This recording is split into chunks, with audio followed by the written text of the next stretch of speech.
Good afternoon, ladies, gentlemen. Thank you very much for being back with us on this Art for Tomorrow in Venice podium.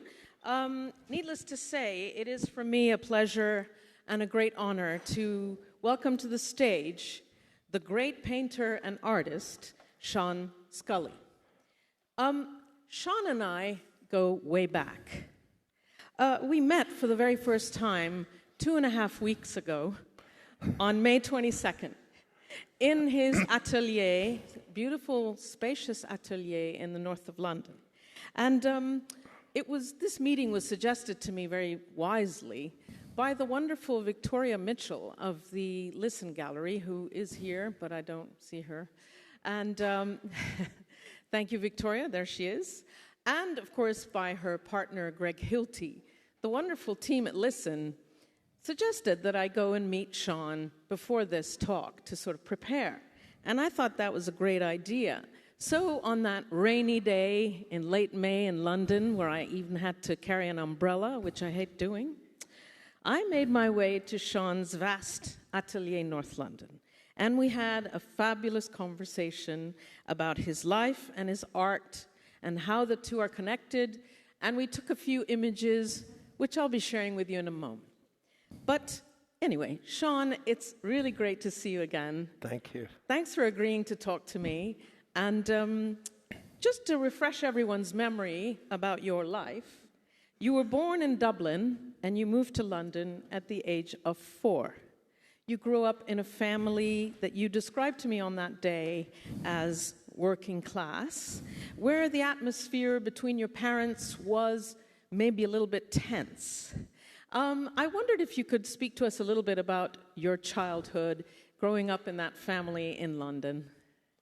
Well, yeah, the first point to make is that my family was on the run. On the run? Yeah, my eponymous grandfather hung himself because he was a freedom fighter for Ireland in the First World War, got captured, hung himself. And then identically, my father did the same thing. Yeah, he deserted because he didn't participate in the World War II. Yeah, I mean, he wanted to and he didn't want to. You know, I have absolutely no issue at all with England, and I think it's a wonderful country. Yeah. But, you know, there was a problem, and so my father deserted. When we came back to London, we lived on the Old Kent Road in a slum, and my dad went immediately to jail. Yeah, because he hadn't participated in the war. Can I ask people in the back to keep conversation to a minimum, because we can hear you? Yes, you were saying, because basically your father didn't fight in World War II, and so he knew that, and yet he moved to London with his family and did time in jail.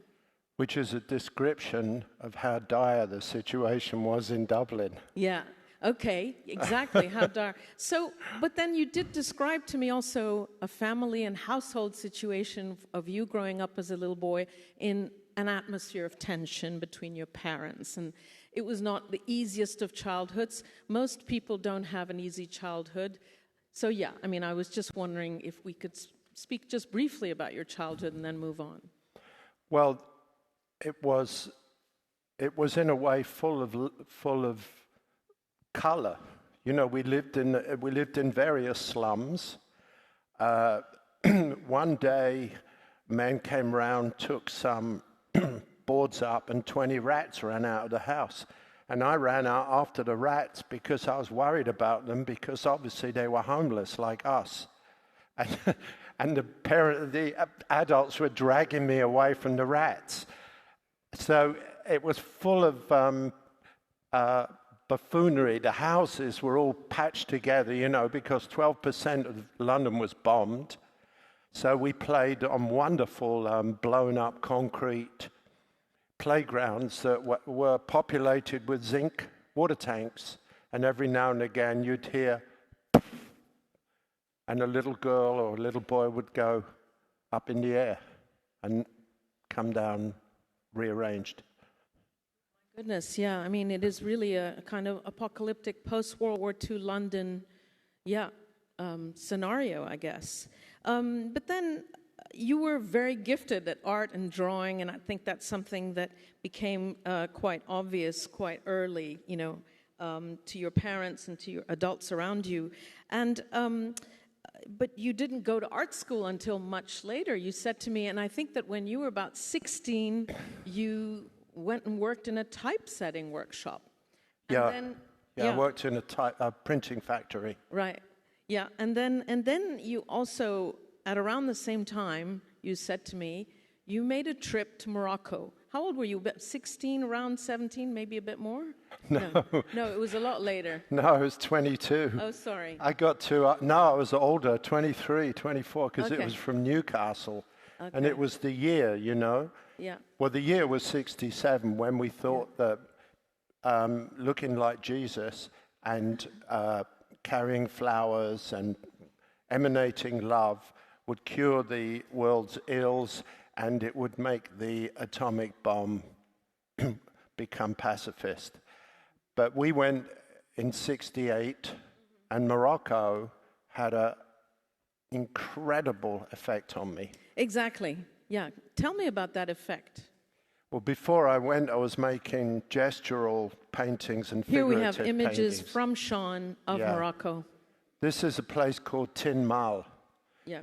It's a town on the top of the Atlas Mountains, and it has in it an unconsecrated where the roof is not on yet. We wandered around. I found it absolutely extraordinary. And when I returned to Newcastle, I was there 6 weeks. I was dressed in a jalaba, by the way. You were in Morocco 6 weeks dressed in a jalaba. Yeah. I used to live in Morocco. You don't Yeah. look like a typical Moroccan. No, but I looked more like Jesus then. You looked like 'Cause Jesus. I had the beard. You had the beard. Yeah, you were a hippie, basically. Yeah, I had my hair removed so that the sun could illuminate my brain more profoundly, and it seems to have worked. And my wit has increased since I had my hair removed. What? My wit. Oh. Yeah, I've become more amusing. So I didn't know you then, so yeah. I was a lot more edgy, even more edgy. And I fell in love with the exotic, repetitive geometry of Morocco and the carpet weaving. The looms and the lines. And I loved this idea of the lines going back and forth, making the warp, which then waits for the weave. My mother was extremely dominating. Oh, dominating. Well, she was a singer. So She was a what? she was a singer. Sinner. Singer. Singer. A sinner? Sorry. We're not going to get into that other thing that she... So she was a singer, and she taught me to knit. Yeah. So if you can imagine such a thing, she feminized me. And I said to a friend of mine in New York, I'm 49% female. And she said, good disguise. Yeah. Okay, let's go back. Let's go back to Morocco here. Yeah. Because what I'm trying to explain, whenever I meet artists, and I interview and meet them all the time, it's a great privilege. I do always see that their art is really very much a story of their life. And so even though you are an abstract artist, right? You make abstract art, you don't make figurative art. Somehow that abstract art is telling the story of your adventures and your encounter with Morocco. So we have a clicker here. I'm going to try and make it work, Dimitris. I just press on the... There we go. Here's another image that Sean took of Morocco. And you look at these images, and somehow you start to see the beginnings of why Sean paints the way he does. I mean, you told me, Sean, that what was a revelation to you about Morocco was that you became very much in love with geometry from that point, and your art became geometric, is that right? Immediately. Of course, it was waiting to happen, because when I worked in a print factory, I set type, monotype by hand. So I was, in a sense, like all working class people, geometricized Right. by hard labor. Right. And loading trucks, which I've written about, Okay. with cardboard boxes. Yeah. So the geometrization of the working classes, the laboring classes, Yes. is profound, Yeah. and it'll never be off of me. But what happened in Morocco is that this servitude collided with the exotic. As we can see here. Yeah. So what is this an image of? It's yours. It's the image of a person's house in the countryside and how they make it look nice. Mm-hmm. And it's very interesting what you say about how your trajectory, loading trucks, you're a very visual person, you're a very gifted artist, you're very visual, and you're loading up these crates, right? Yeah. And, when you look at Sean's art, I mean, I don't want to be too oversimplifying here, but there are these bars that are placed one on top of the other. There is geometry, and we can see how his life has informed his art. And anyway, so let's move to the next image, which is this incredibly beautiful painting, inspired by Morocco, I believe. Called Fez. Called Fez. I mean, one of Morocco's main cities. I lived for 4 years as a child in Morocco. I would often go to Fez. This, for me, was just, there were 3 of these in the atelier when I went. These are new. These are newly painted. And I remember I said to Sean, "Oh, hey, Sean, yeah, that's a nice one. I think your paintings are, in the hundreds of thousands of pound range, right?" And then he looked at it and he said, "No, that one's $1 million." Anyway, Sean Scully, to buy a piece by him is not cheap, obviously, and I could never afford one. But it isn't a work as absolutely, as you can see, this is my phone. I took it with my phone. It was not a fancy camera. And that's how tall, it's as tall as Sean. In fact, it's taller than Sean. Yeah, it's taller. What's the height on that one? I think it's it's 2 meters wide. 2 meters. It's 220. Yeah. You can see, he's a tall man, and look at how, it was just very beautiful. And Sean, why did you call this Fez? Because this is kind of illustrating your life for me here. Well, I've made a lot of paintings that are an homage to Morocco, also Mexico.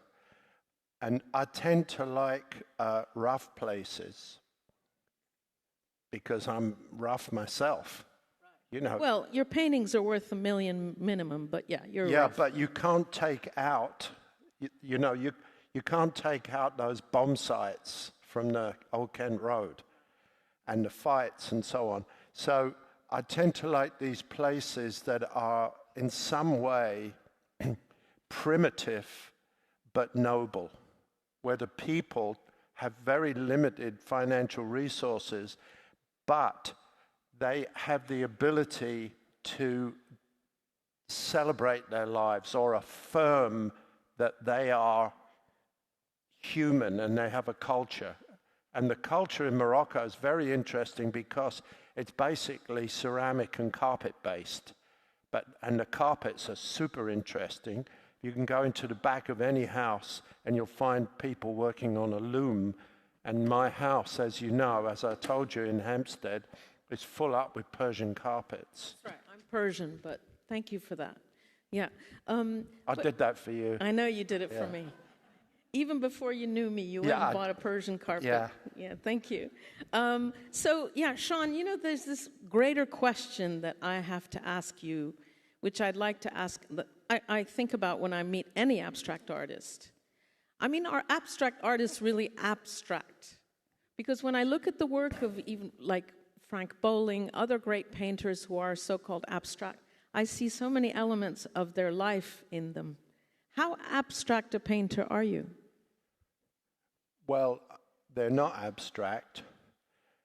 I was a straightforward portraitist, figurative artist, which I know how to do very well.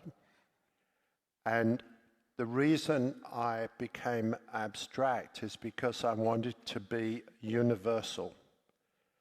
And the difficulty of abstraction is how to bring abstraction into the realm of the metaphor or the figurative or the associational. And after minimalism, it was up to me, I think, more or less, to introduce all that back into abstract painting. And I understand that, for example, in England or in London, which is a very figurative-based tradition, the French had Monet, Van Gogh, etc., and the English have Sickert and his dark, dingy corners. You've got the problem there. But in the rest of the world, there's a lot of abstract art, because in Zen and in Arabia, for example, you don't show the face of God. And so that means that God is everywhere. And I like the idea of the carpet being on the floor and on the wall. There's no hierarchy. So is that like a carpet? It's writ large? Or? It's like a carpet and a Pizarro. And a Pizarro. Yeah, and a Mondrian and a Cimabue, writ large. Interesting. Very nice. Thank you very much, Sean, for that. So, yeah, anyway, let's go back to your life, because there was this point where you sort of decided to move to London. From London. You kind of ran away from London, and you went to New York. And I wanted to ask you, because you said to me that there were things about London that you really didn't like. Can you talk to me about why you decided to leave London for New York? And when was that? Well, there are more things about London that I do like. Okay. But let's hear about what you didn't like and made you leave. Well, I didn't like the fact that I was working in Bombay Wharf on Elephant Walk, which describes perfectly the relationship between London and India. Right. On my own for one entire year without a single person coming to see what I was doing. So that is the same as being an unemployed person, having to run a studio and occasionally eat something. Yeah. And where was this place, Elephant Cay or whatever, Elephant Walk is in Rotherhithe. In Rotherhithe. Right by the Rotherhithe Tunnel. And it was impossible because the understanding of abstraction is not really very developed in the UK. Most of the great writers are either in New York or Germany or Paris, I would say. Yeah, I see. So there was this kind of, people were a little bit oblivious. They were not paying attention to what you were doing. And also, London is a little bit clubby. I find that, like when you're not English and from there, kind of part of the club, you feel a little bit like an outsider, right? Well, I sound like Michael Caine, so I got that going for me. But, I am intemperate, so that doesn't work very well in England. Yeah, you've got also, I would say that in London, artists should be somewhat self-effacing. Yeah, that's it. And I'm not even a little bit self-effacing. Right. Yeah, I know. You have to do a lot of self-deprecating in London. You have to be self-deprecating, and I felt also that this would erode my spirit. However, I worked at Chelsea, I taught there, and I did love it. I mean, I absolutely adored it, going round to the Chelsea Arts Club, getting absolutely shit-faced and playing pool at 3 a.m. I mean, what's not to like? Yeah.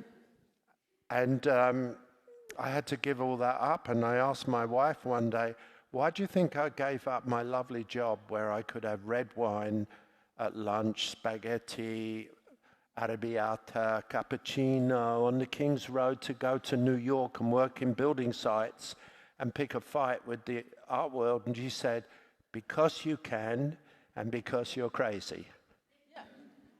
And you love New York, right? New York is where you basically were living for many, many years until recently.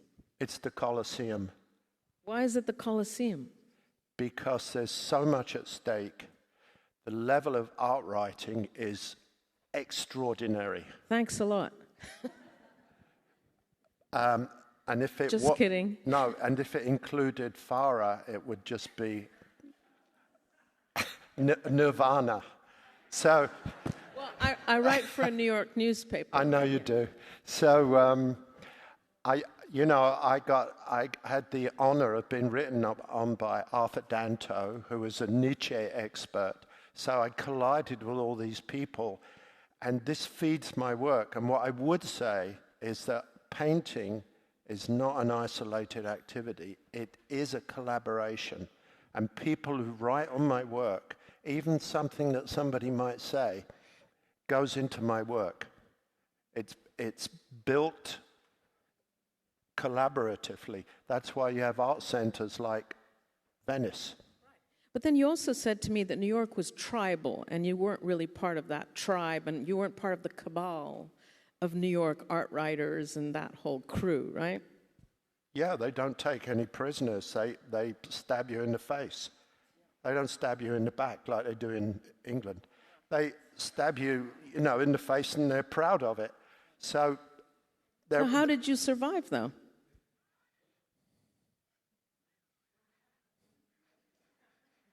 I mean, I'm Irish. And, I mean, come on, I mean, people talk about time, and the Irish, unlike a lot of other colonized people, can have a boot on the head for 800 years and sing songs.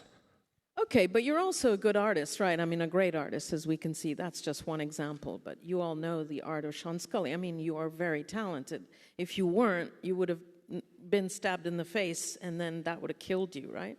Yeah, like all the others that went there. And when I went there, in earnest, it was in 75, during the heyday, and the hegemony of New York was absolutely unchallenged. And nobody could see 1980 looming on the horizon. All you had to do back then to get rid of an artist, and they did, was just say, it's too European, gone. And it was extremely difficult. I remember once I went to a party,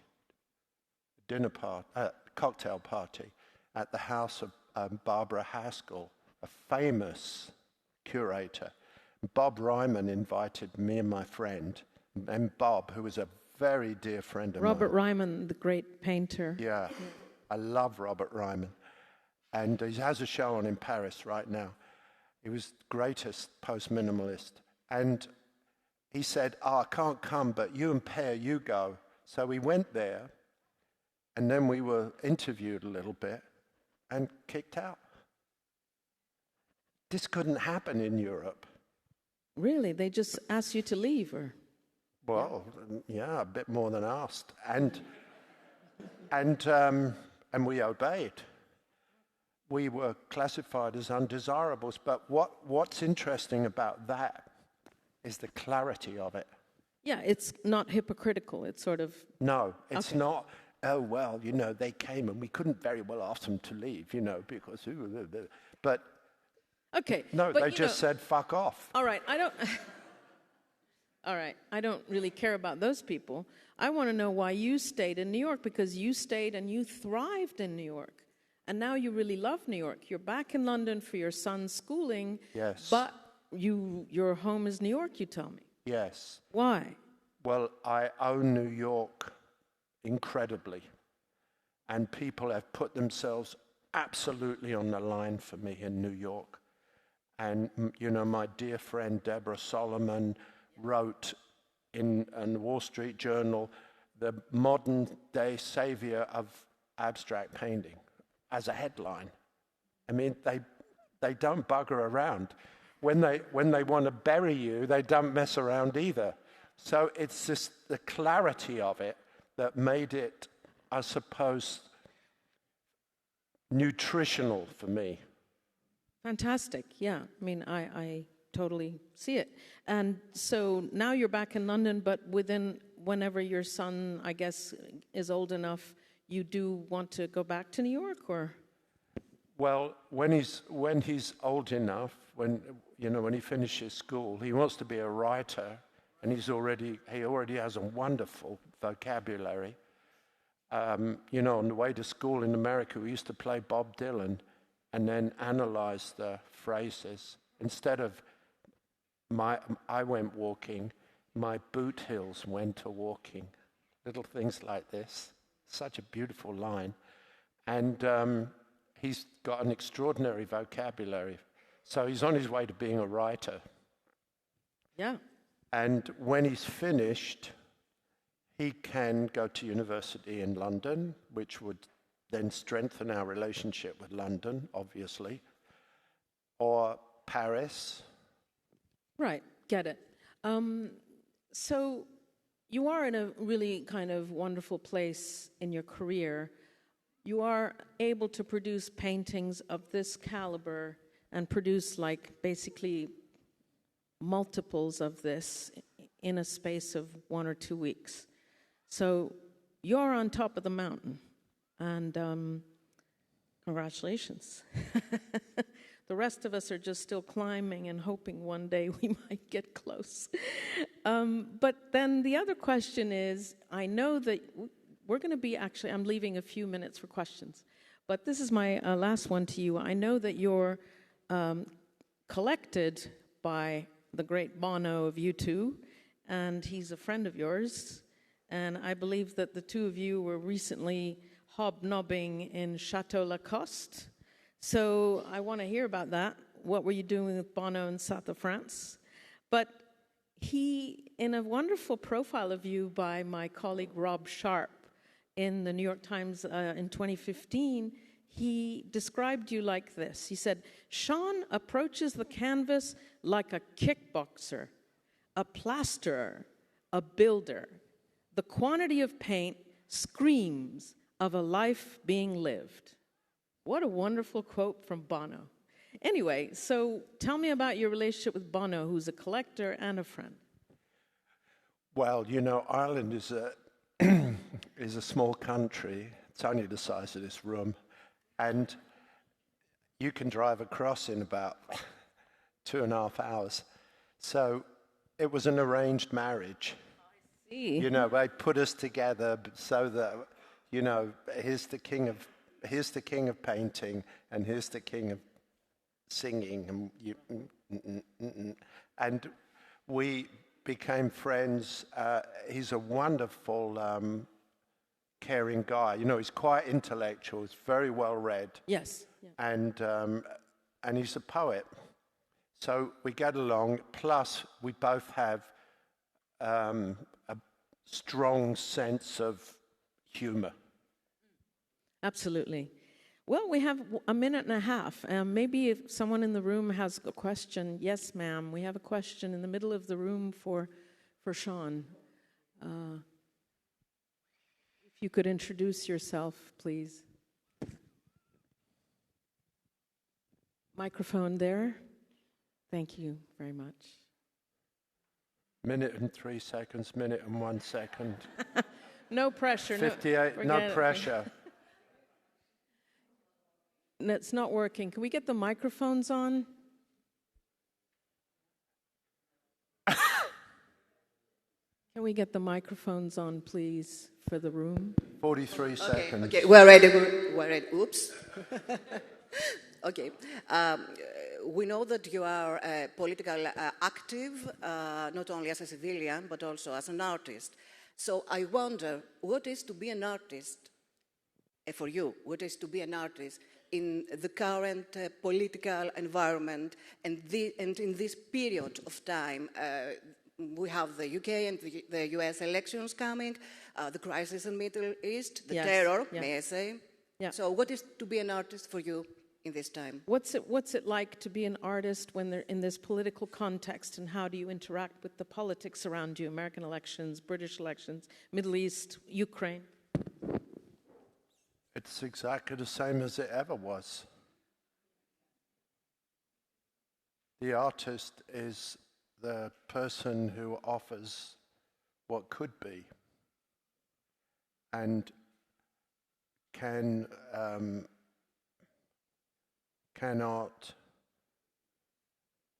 change traffic conditions in big cities, no.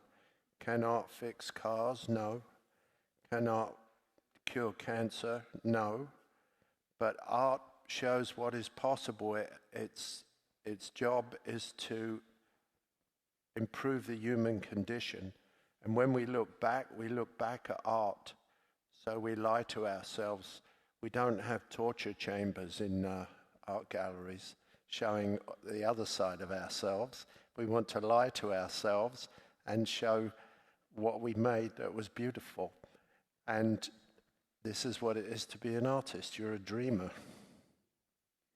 What a beautiful note to end on. Sean, thank you so much. And you really are a dreamer, and thank you for the dreams We you still bring. have 1 second. No, that's -1. That's -1, Sean. Okay.